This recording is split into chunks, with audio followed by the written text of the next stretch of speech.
So my culminating project is going to be on skeleton racing.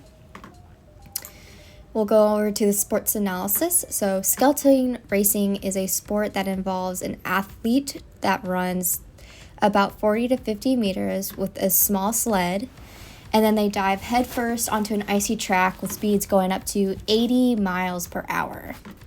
So during this sport, the athlete sprints up to 40 to 50 meters to build speed before they jump headfirst.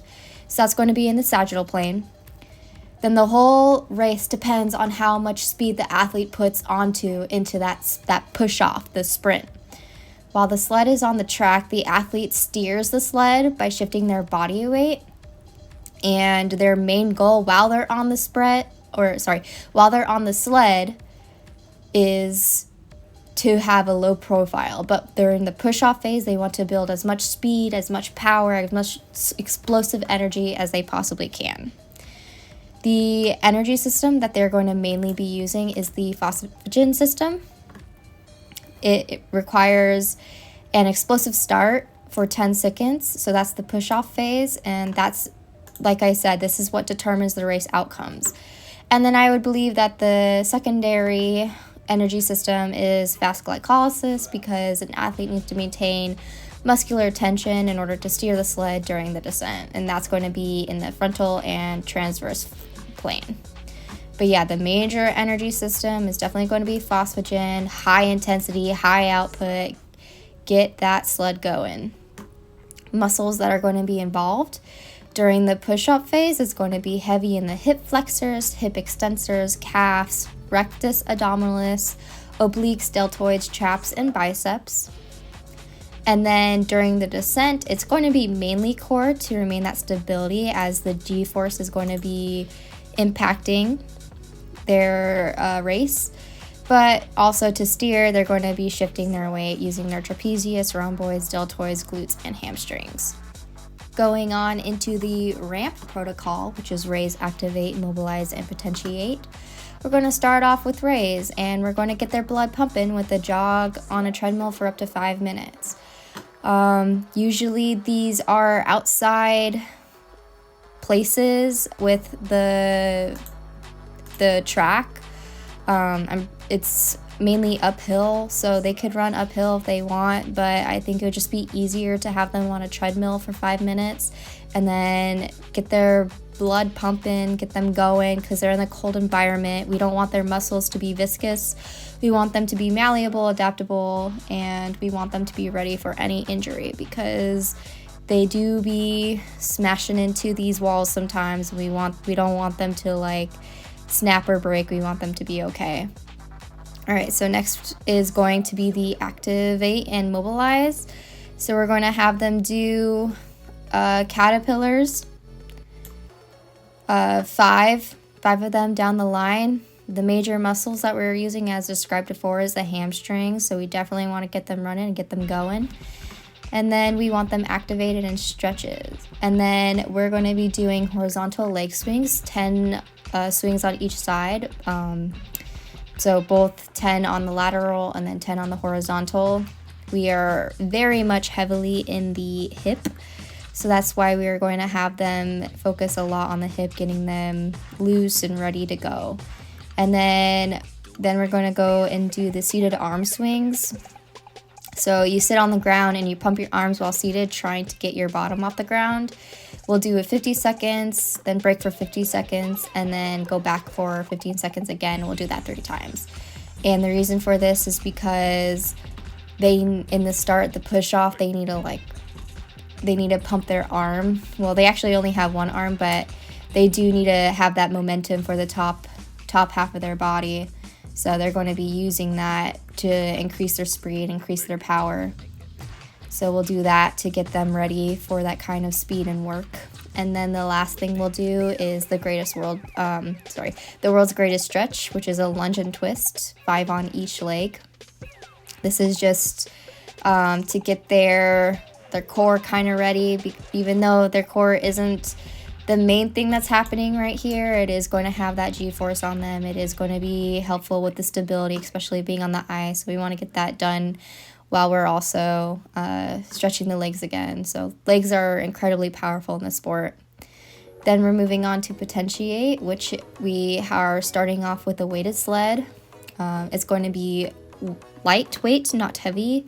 This isn't a workout, it's a warm-up, but we definitely want the sled because it mimics what they are doing during the push-off phase, whether it's pulling a sled or pushing a sled, kind of like a similar concept, get that brain muscle coordination going on, to help them prepare for the race or any sort of training.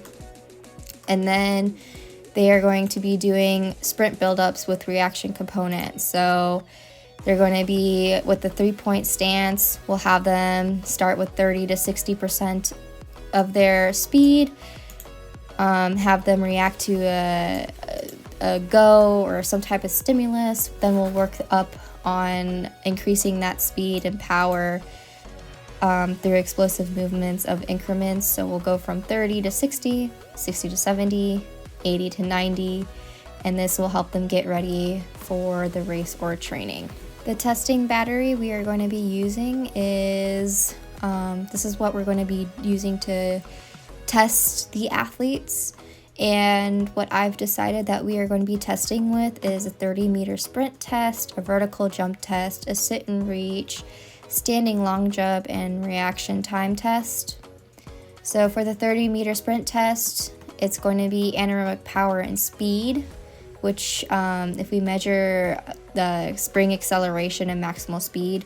So in skeleton racing, it requires a lot of explosive sprinting at the start, and the whole outcome of the race depends on that. And since their running distance is about 30 to 40, maybe even 50 meters depending on the race, I figured this would be a good kind of test to see how fast they are, what we can do to work on them.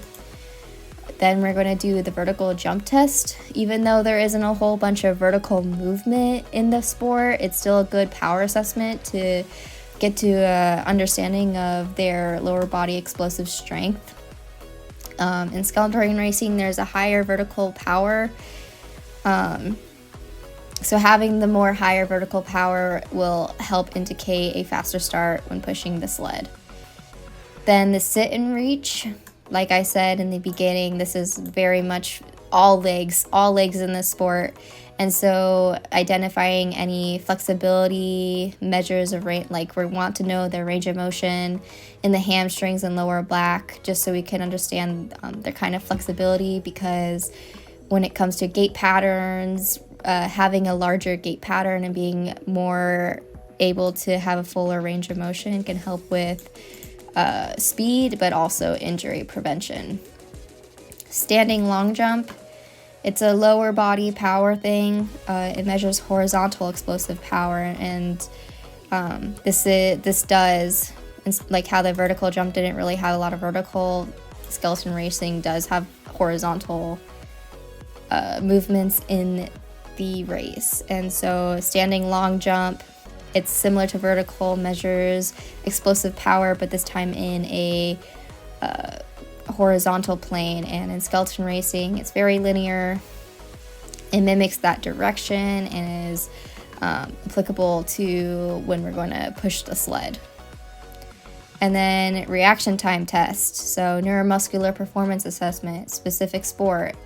They want to be really fast on getting up and going and racing once that stimulus, once that bell clings, and it's get up and go and then explode with a really explosive power.